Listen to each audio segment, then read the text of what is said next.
A'udzubillahi minasyaitonirrajim. Aku berlindung kepada Allah dari godaan syaitan yang terkutuk. Bismillahirrahmanirrahim. Dengan nama Allah yang Maha Pengasih lagi Maha Penyayang. Surah Al-Furqan, surah ke-25 ayat 44 sampai 55. Am tahsabu, ataukah kamu menyangka, mengira, anna bahwasanya aksaruhum kebanyakan mereka itu yasma'una mereka mendengar, au yakulun atau mereka memahami, berakal. Inhum tidaklah mereka itu illa kecuali al-an'am, seperti binatang ternak. Balhum adallu sabila, bahkan mereka itu lebih sesat dari binatang. Jadi Allah menjelaskan tentang orang-orang jahiliyah, ya. Jadi orang jahiliyah dulu tuh sebelum Rasulullah diutus, dan ketika Rasulullah diutus, ya, itu orang itu menyembah patung dibuat oleh seleranya mereka. Ada yang dari batu, kayu, dari tepung, dari makanan. Jadi ketika dia lapar, habis dia sembah, dimakan itu. Aneh. Tuhannya dimakan oleh dia sendiri. Nah, itulah. Jadi itulah orang-orang jahiliyah, saking bodohnya itu. Tuhan dibuat dari tepung lalu dimakan. Tapi itu kejadian yang nyata terjadi. Sampai hari ini banyak orang juga menyembah patung. Seluruh agama selain agama Islam itu menyembah patung, Pak. Coba lihat. Hindu, Buddha, Konghucu, Kristen juga kan menyembah patung. Patung Yesus kan. Semuanya menyembah patung. Ya kan? Makanya kita diharamkan, Pak, di rumah itu ada patung. Ya. Nauzubillah min dzalik. Karena memang itu yang dilakukan oleh orang setan, menjerumuskan manusia. Sebenarnya intinya adalah orang menyembah patung itu menyembah setan. Kenapa? Karena mereka itu dijerumuskan oleh setan. Nah, Allah jelaskan am tasabu anak salum yasmauna wa yakilun. Kamu mengira kebanyakan mereka itu mendengar atau berpikir? Ya kan? Mereka ini keadaannya seperti ini. Ya, mengira enggak mereka itu? Mereka itu mendengar, memahami, aneh, masih menyembah patung. Inhum illa kal an'am. Tidaklah mereka itu seperti binatang ternak. Balhum adullu sabila, bahkan lebih sesat dari binatang. Kalau binatang, kalau hewan itu tidak pernah menyembah patung. Manusia menyembah patung, menyembah selain Allah, menyekutukan Allah, maka lebih rendah dari binatang. Binatang itu, Pak, tidak berakal, tapi dia nggak pernah menyembah patung, ya kan? Tidak berpikir, tidak pernah menyembah patung, ya kan? Manusia punya akal, tapi tidak digunakan akalnya. Nah itu, ya kan? Jadi ayat ini menjelaskan tentang orang-orang yang menyembah selain Allah itu sama aja menyembah lebih rendah keadaan mereka itu dari binatang. Balhum adallu sabila, lebih sesat dari binatang. Itulah orang-orang yang menyembah selain Allah Subhanahu wa taala. Jadi gambarannya orang menyembah selain Allah itu ya perbuatan dosa yang besar itu kan syirik, musyrik orangnya. Mereka itu lebih rendah dari binatang. Alam tara ila rabbika kaifa madda zillah. Alam tara, apakah kalian tidak melihat ila rabbika, kepada ciptaan Allah Tuhanmu. Kaifa, bagaimanakah madda zillah, dia memanjangkan bayang-bayang. Jadi Allah Subhanahu wa taala menjelaskan tentang kesempurnaan ciptaan Allah, kekuasaan Allah, keberadaan Allah. Allah menciptakan sesuatu yang kita anggap remeh. Di antaranya adalah bayangan. Ya kan? Ya kan? Ketika siang hari kita berjalan, itu kita ada bayangan kita kan? Dari matahari atau dari lampu nih. Pagi-pagi nih kan. Coba lihat, kita punya bayangannya. Jadi Allah ciptakan bayang-bayang itu. Walau syaa la ja'alahu sakina. Dan jika Allah berkehendak, pasti Allah menjadikan bayang-bayang itu sakinah tetap. Jadi kalau Allah berkehendak, Pak, bayangan kita tuh tidak berubah. Tapi apa yang terjadi? Bayangan itu berubah kan. Contoh, siang nanti nih, ketika siang jam 8, jam 9, jam 10, jam 11, jam 12, jam 1 kita ada di di lapangan misalnya, maka bayangan itu berubah-ubah, ya kan ya? Nah, itulah berubah-ubah. Sama dengan waktu. Dulu belum ada jam. Untuk menentukan waktu sholat itu kan dengan bayang-bayang. Seandainya bayang itu Allah kendaki sakinah tetap nggak berubah, sangat mudah bagi Allah. Dan sulit kita menentukan waktu kan. Kalau zaman dulu, kalau sekarang kan ada jam. Misalnya bayangan itu sama dengan tubuh kita. Kita tingginya misalnya 150 cm. Bayangan kita itu 150 cm. Nggak berubah-ubah. Nggak panjang, nggak tinggi, nggak pendek gitu kan. Nah berarti Allah sangat mudah menciptakan bayangan itu. Tapi apa yang terjadi kan bayangan berubah-ubah sesuai dengan waktunya. Waktu pagi bayangannya sebelah sini, waktu siang bayangannya sebelah sini, ya waktu sore bayangannya sebelah sono, berubah-ubah tuh Pak. Nah itulah Allah ciptakan bayang-bayang yang kadang-kadang kita itu tidak memperhatikan, ya kan? Kapan terbitnya matahari, kapan terbenamnya matahari. Summa ja'alna syamsa 'ali dalila. Kemudian kami Allah jadikan matahari itu sebagai dalil, sebagai petunjuk dengan bayangan itu. Waktu sholat, ya kan ya? Waktu sholat zuhur ketika bayangan kita itu kita injak. Waktu sholat syuruk setelah mega merah, mega kuning itu hilang. Waktu terbit matahari, waktu sholat duha sudah melihat tuh matahari sudah mulai terlihat jelas, ya kan? Nah, kemudian waktu zuhur matahari kita injak. Waktu asar matahari udah beda tuh arahnya tuh. Waktu maghrib juga beda lagi. Nah, itulah waktu-waktu sholat, ya kan ya? Waktu sholat. Sama dengan kita itu melakukan sholat duha misalnya. Ada waktu yang sangat disunahkan. Waktunya sunnah, itu sudah boleh nih. Habis syuruk sekitar 2 jam setelah subuh sunnah sholat duha. Kalau subuh 6:30 berarti 6:30 lewat 10 menit sudah masuk sholat duha. Jam 7 lah sholat duha. Tapi ada waktu yang kita lebih sunnah lagi. Kapan itu? Mengakhirkan sholat duha. Sekitar jam 11, 1 jam sebelum zuhur. Itu sunnah Pak. Masih ada waktu. Setengah jam pun masih ada waktu. Setengah jam sebelum zuhur itu waktu terakhir kita sholat duha. Jadi jangan sampai, kenapa ente nggak sholat duha? Saya sibuk. Masa dari jam 7 sampai 11:30 sibuk terus? Nggak mungkin. Sesibuk-sibuknya orang pasti ke kamar mandi WC. Ya Pak ya? Pernah nggak Pak dari jam subuh sampai zuhur nggak pernah ke WC? Pernah nggak ada orang? Nggak ada. Ya kan kalau ke WC langsung aja kita wudhu, habis wudhu sholat duha kan bisa kan? Ya kan? Ya, nah, kan boro-boro ya.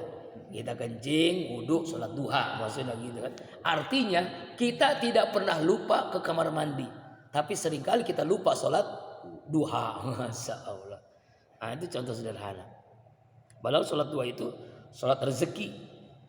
Orang yang sholat duha ya minimal 4 rakaat rezekinya dijamin oleh Allah.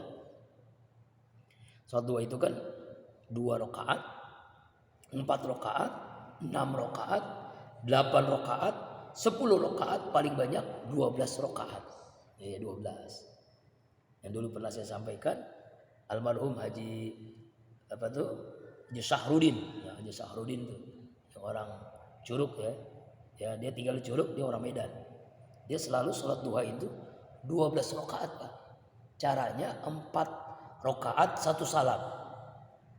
Kenapa Ustaz tahu? Karena saya pernah nanya kok Pak Nasrul ini sebelum pulang, sebelum wafat beliau itu infak waktu masih lantai 2 kalau belum salib. Lantai 2 udah. Mau lantai 3 tuh kan tiang-tiang. Dia infak. Berapa infaknya? 12 juta. Kok aneh 12 juta? Saya tanya, Pak Haji, kok Bang Haji infaknya 12 juta? Kenapa? Alhamdulillah Ustaz, saya sejak muda selalu sholat duha 12 rakaat.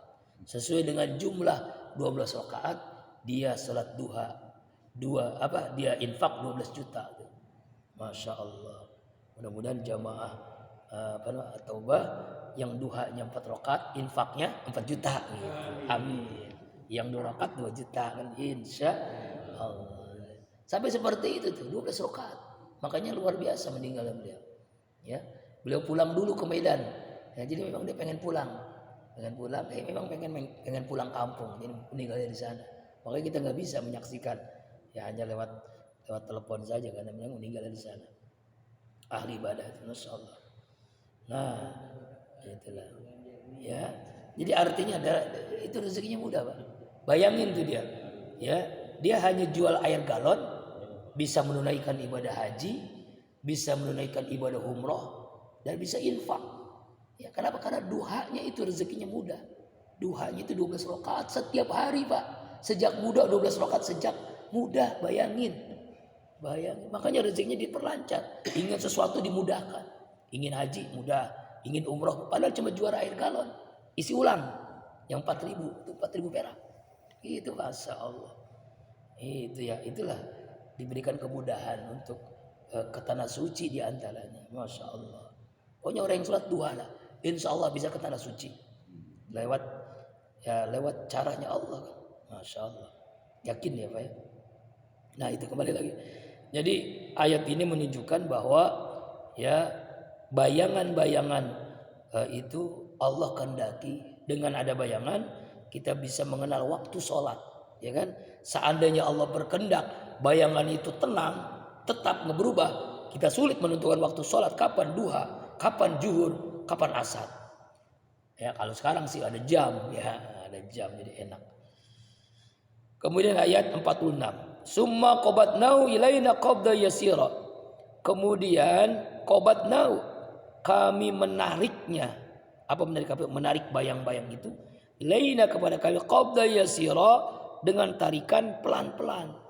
Jadi berubahnya itu pelan-pelan, Pak. Dari waktu ke waktu, dari subuh, syuruk, duha, ya kemudian zuhur, asar, maghrib, ditariknya pelan-pelan oleh Allah. Maksudnya tuh Allah menarik apa?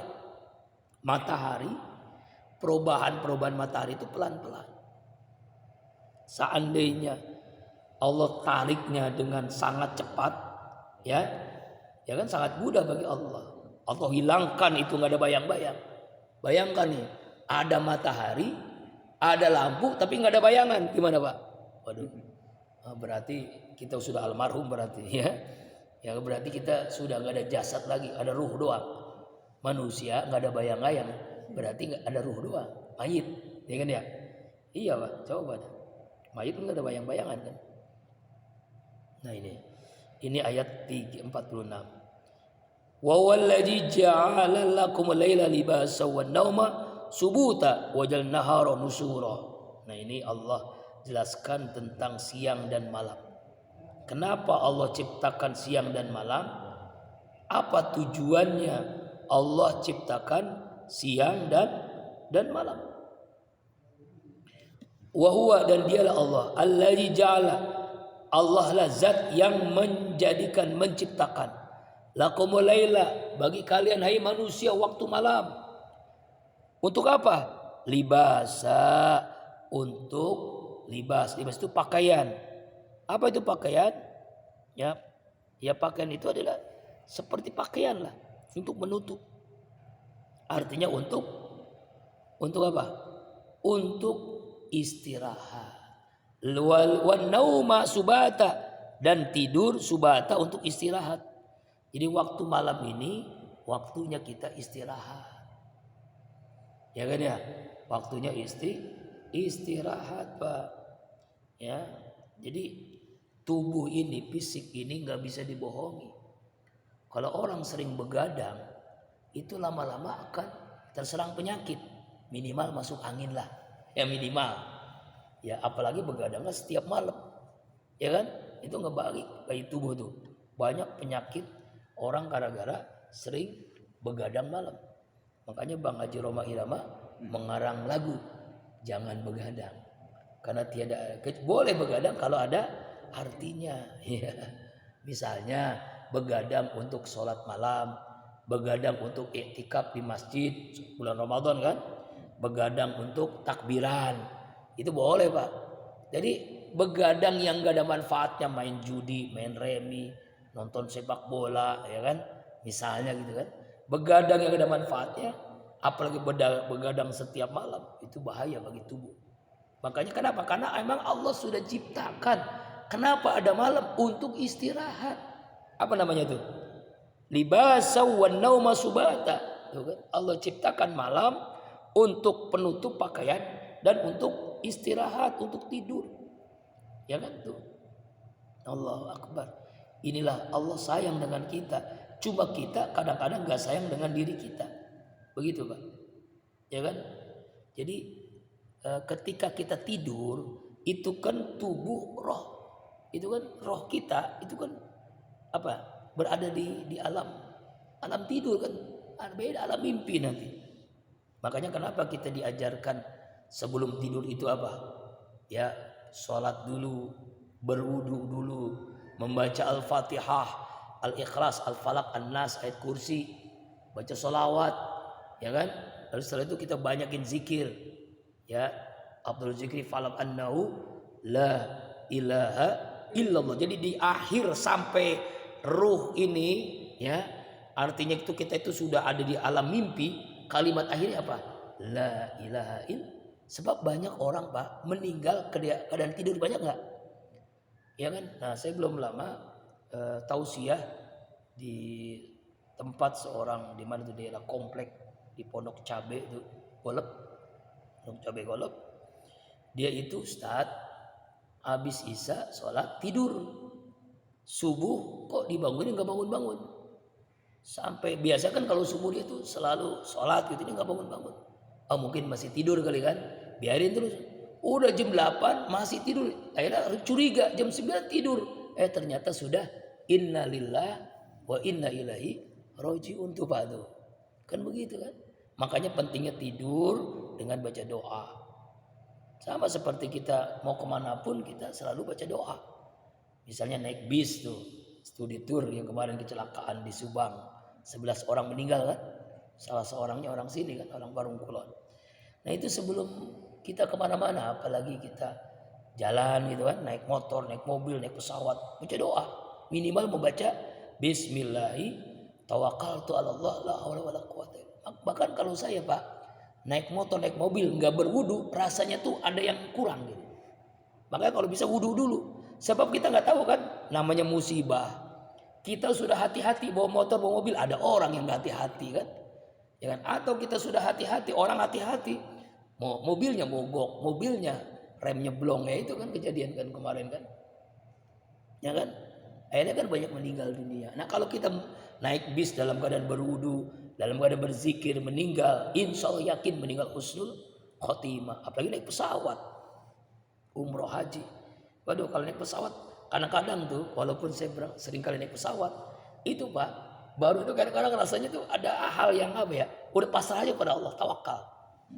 Kan ada orang yang sindrom, gak mau naik pesawat dia, karena takut. Ada orang yang gak mau haji, gak mau umroh, karena ngeri naik pesawat katanya. Ya Allah.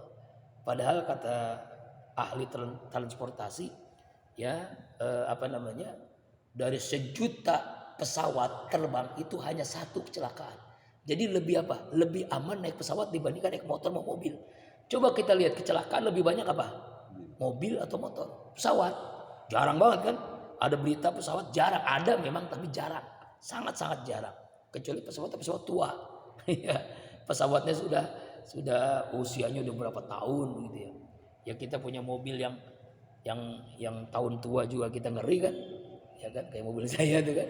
Apalagi pesawat yang di atas. Nah, artinya adalah itulah pentingnya doa. pentingnya zikir, pentingnya wudhu sebelum tidur. Ya kan, umumnya kan orang naik kendaraan tidur kan. Ya itu.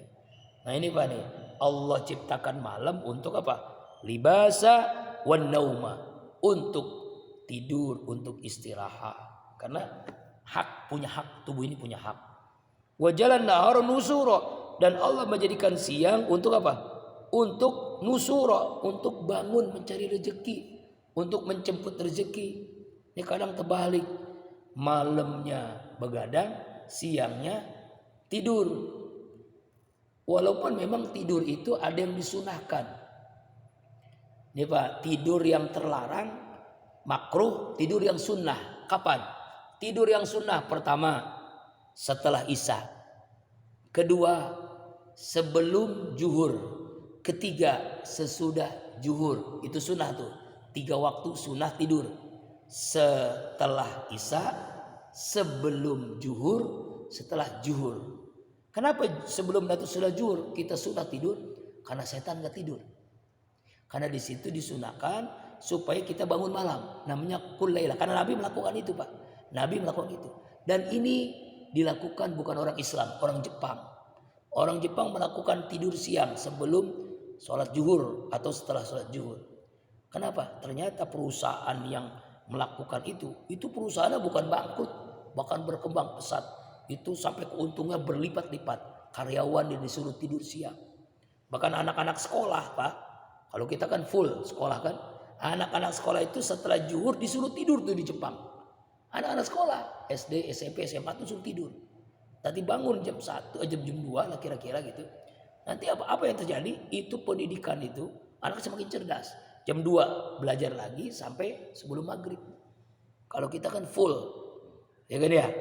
Habis zuhur belajar lagi, habis asar belajar lagi. Akhirnya kan otak tuh udah koslet, ya kan ya. Iya tuh Jepang tuh. Karena itu sunnah. Kalau kita melakukan sunnah pasti ada hikmahnya. Lalu kapan tidur makruh? Bukan haram sih, enggak, makruh. Pertama setelah subuh. Nah semalam saya ketemu Pak Haji Sanusi Zen. Saya kenal ya Pak Sanusi ya. Umurnya berapa Pak Haji? 85-an lah kira. Antara 85 86. Masih gagah Pak. Apa rahasianya? Alhamdulillah saya dari muda sampai sekarang gak pernah tidur subuh. Tidak pernah tidur setelah subuh. Karena setelah subuh itu pikun. Nah itu kan diantaranya kan. Orang habis subuh tidur pikun. Nah dia tuh gak pikun Pak. Doa, zikir masih kuat ya. Masya Allah. Iya ya kan ya. Rezeki dipatok ayam. Tuh pertama tidur gak boleh habis subuh. Kedua tidur ya habis asar, itu makruh juga nggak boleh. Ada orang pondok dulu meninggal dunia, dia habis asar tidur. Isya dibangunin kok, karena dia nggak sholat maghrib, nggak sholat isya, dibangunin nggak bangun. Innalillah gitu ya. Dan memang nggak bawa sumber penyakit Pak, sumber penyakit di antara habis subuh habis asar itu nggak boleh. Yang ketiga habis maghrib juga nggak boleh itu. Di antara maghrib isya itu nggak boleh tidur, nggak boleh tidur. Kecuali yang amat sangat ngantuk ya, capek letih mungkin ya, itu ya haram sih enggak Pak, makruh. Sebab ternyata penelitian kedokteran kalau tidur habis subuh, tidur habis asar, tidur habis maghrib itu sumber penyakit. Kolesterol, jantung, ginjal, macam-macam penyakit, diabetes, ya itu enggak boleh. Penyakit.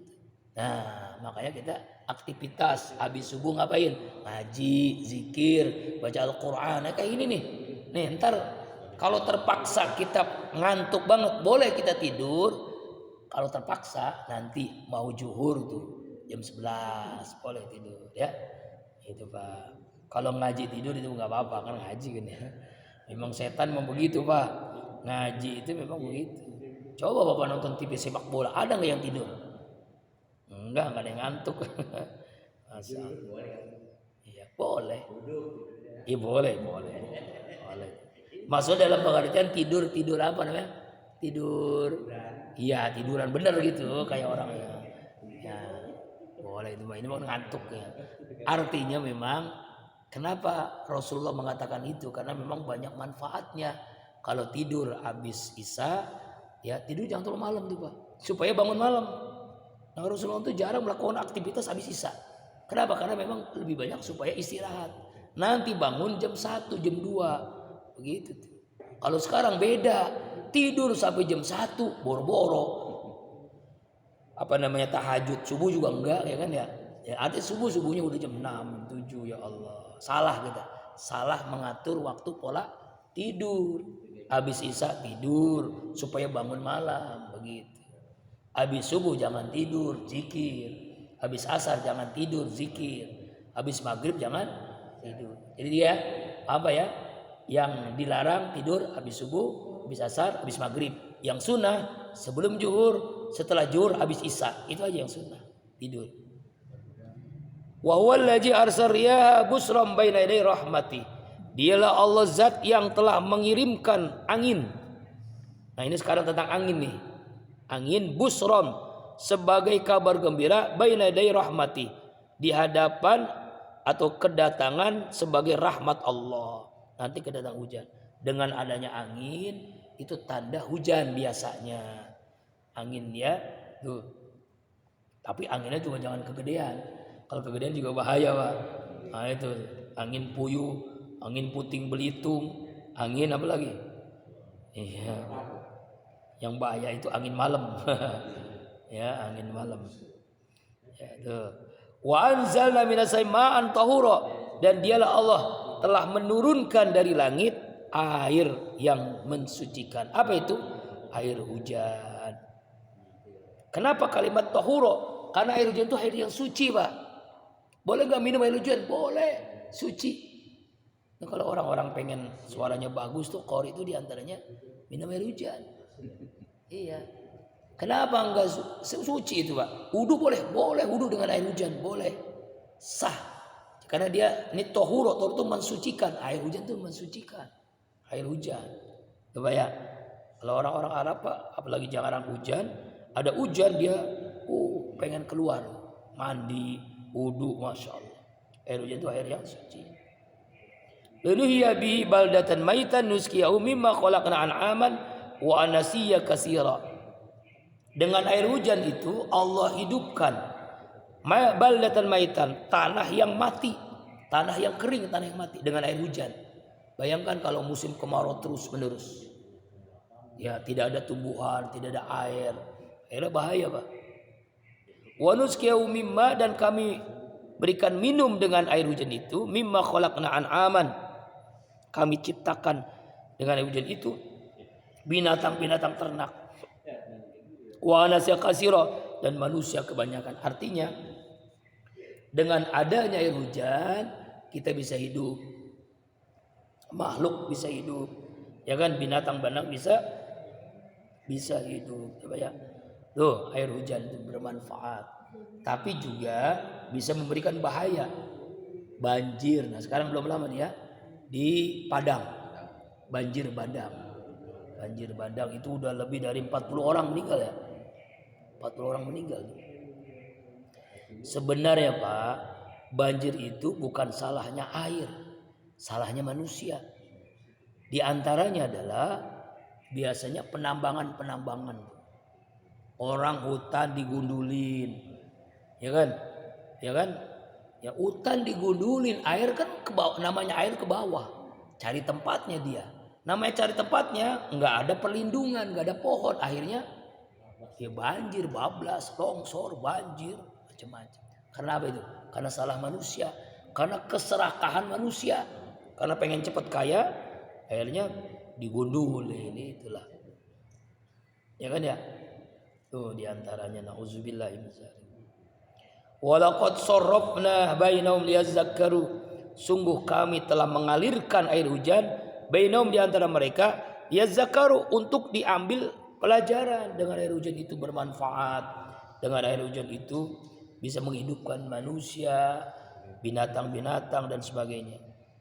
Fa'aba aksarun nasi illa kufura, tapi mereka menolak kebanyakan manusia kecuali kufura, ingkar kepada Allah, ingkar terhadap nikmat Allah. Di antaranya ya, dengan air hujan akhirnya terjadi banjir, terjadi longsor, itu karena salahnya manusia, karena keserakahan. Keserakahan siapa? Manusia. Karena manusia serakah, Pak. Nah itu. Walau syi'na la ba'asna fi kulli qaryatin nazira. Dan seandainya kami berkehendak la ba'asna, maka sungguh kami akan kirimkan fi qaryatin, di dalam setiap negeri, nazira, sebagai pemberi peringatan. Jadi kan Allah menghendaki dengan Allah utus para nabi dan Allah utus para rasul supaya manusia mengetahui yang benar, yang salah, agar manusia bersyukur atas nikmat yang Allah berikan itu. Ya kan? Dengan adanya para nabi. Nabi sekarang udah nggak ada kan? Rasul udah nggak ada. Siapa dia? Al ulama'u warasatul anbiya. Para ulama sebagai pewaris para nabi yang menyampaikannya. Fala tutil kafirina wajahidhum bi jihadan kabira. Ayat 52. Fala tutil kafirin, maka janganlah kalian mentaati kepada orang-orang kafir. Wajahidhum, dan berjihadlah kepada orang kafir. Bihi, dengan Al-Quran, jihadan kabira, dengan jihad yang sangat besar. Dengan jihad yang sungguh-sungguh sangat besar. Maksudnya adalah kita jangan mentaati orang kafir. Jangan taat kepada orang kafir. Karena jelas dia kafir kok. Kenapa orang jadi taat kepada orang kafir?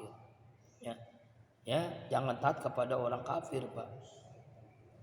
Ya, maka kita itu harus berjihad.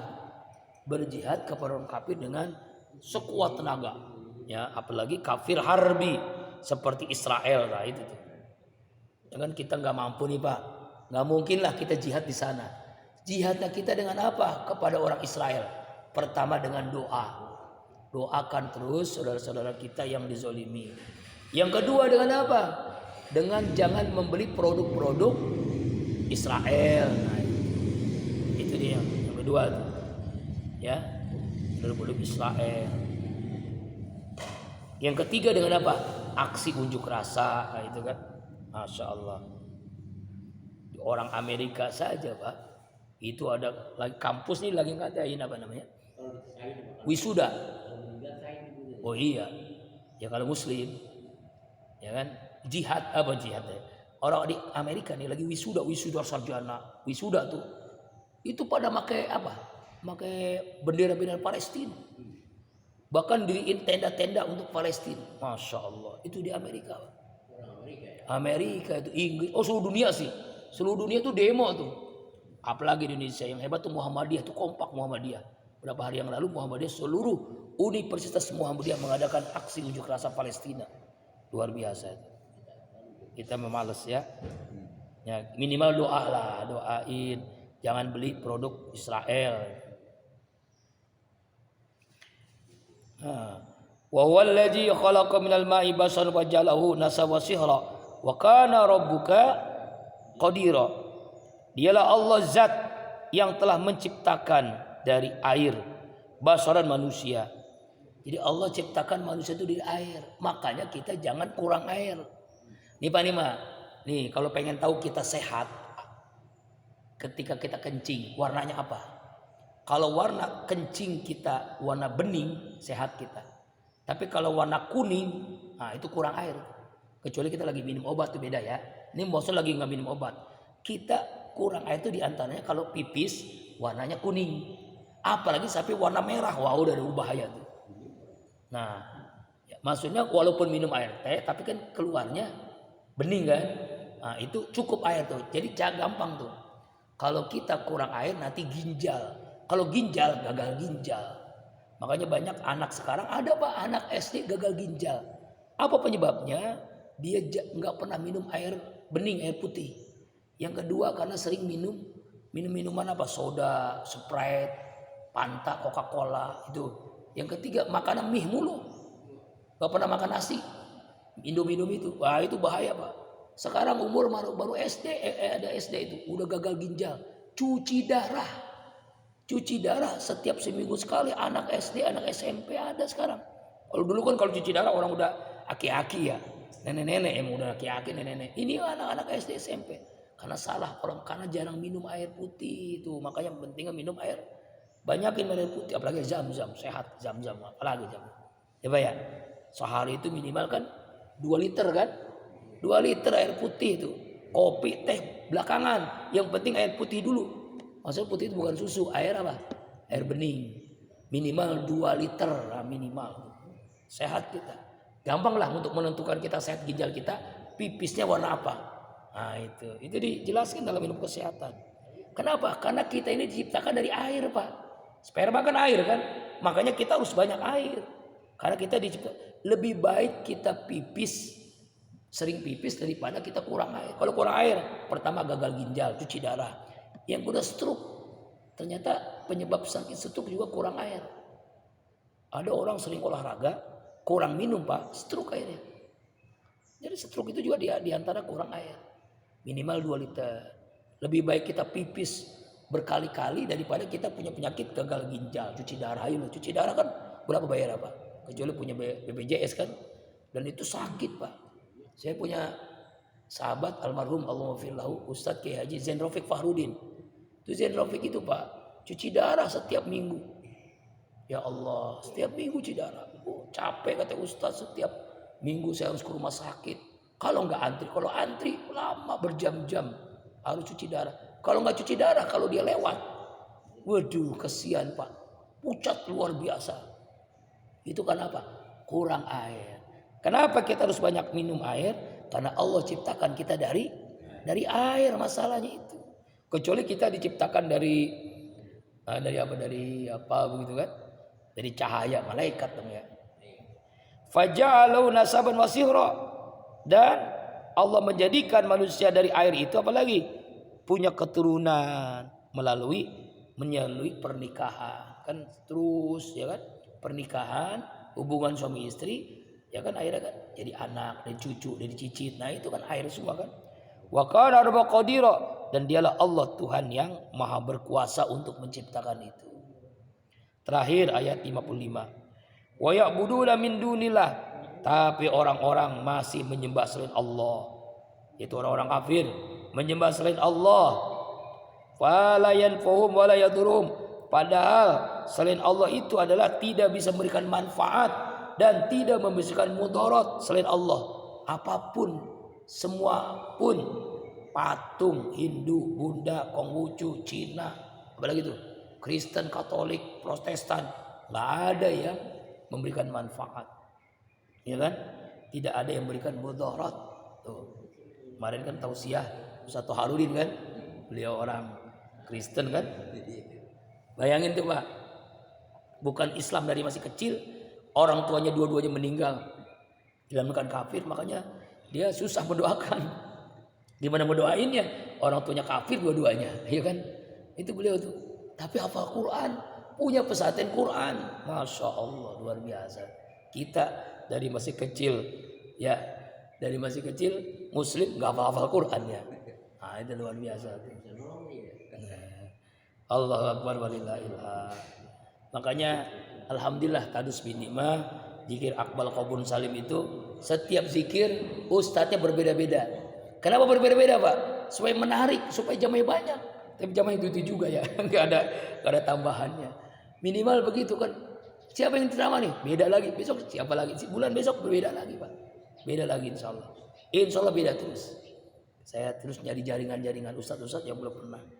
Pengennya juga memang ustadz yang terkenal. Cuma ustadz terkenal itu Pak, nih bayarannya gede. Itu yang berabe kita, ya kan ya, berabe itu, ya kan. Pengen ngundang Agi misalnya, ya kita nggak sanggup kan ya. Amplopnya 10 juta, infak dapatnya kemarin 1.100.000. Ya Allah, iya kemana-mana kurangnya kan. Itu masalahnya Pak. Ongkosnya itu yang mahal. Tapi alhamdulillah, walaupun kadang nih Pak, kalau pengen tahu Pak, acara zikir itu ya dapatnya 1.300.000 kemarin itu ya. Pengeluaran lebih dari 2 juta. Sekitar lebih 2 juta itu. Ya kan masa Ustadz dari Bekasi kita kasih 500 malu Pak. Minimal masa 1 jutaan, jauh dia rumahnya. Ongkosnya aja berapa? Tolnya berapa? Bensinnya berapa? Masih 500.000 malu. Malu lah, minimal 1 juta. Iya, belum Ustadz Saripudin pun. Coba lihat aja Ustadz Saripudin. Amplop paling gede di mana nih? Ya alhamdulillah deh. Itu juga kita amplopin Pak. Jangan gitu. Keamanan aja tuh kita amplopin. Lalu Ustadz uang dari mana? Ya terus aja gitu. Ya kadang-kadang nombokin nggak apa-apa lah. Itu nggak apa-apa. Tapi yang penting berjalan terus. Setiap bulan berjalan terus. Berjalan. Ada aja rezeki. Sekarang nombokin. Bulan depan lebih. Gitu aja gitu. Ya kan? Buktinya kan. Ibu Haja Marsia kan. Nih Ustadz 10 juta langsung di depan saya. Itu kan buktinya. Jadi Allah nggak ngantuk nggak tidur. Yang penting kita berjuang terus. Itu insya Allah. Wa kana kafir ala rabbil zahira. Dan orang kafir itu benar-benar ya kepada Allah tuh nampak kafirnya. Wallahu a'lam bishawab. Semoga ayat yang kita baca kita bisa dapat mobil ibrah. Insyaallah minggu depan ayat 56. Bi barakati wa karamati al-Fatihah.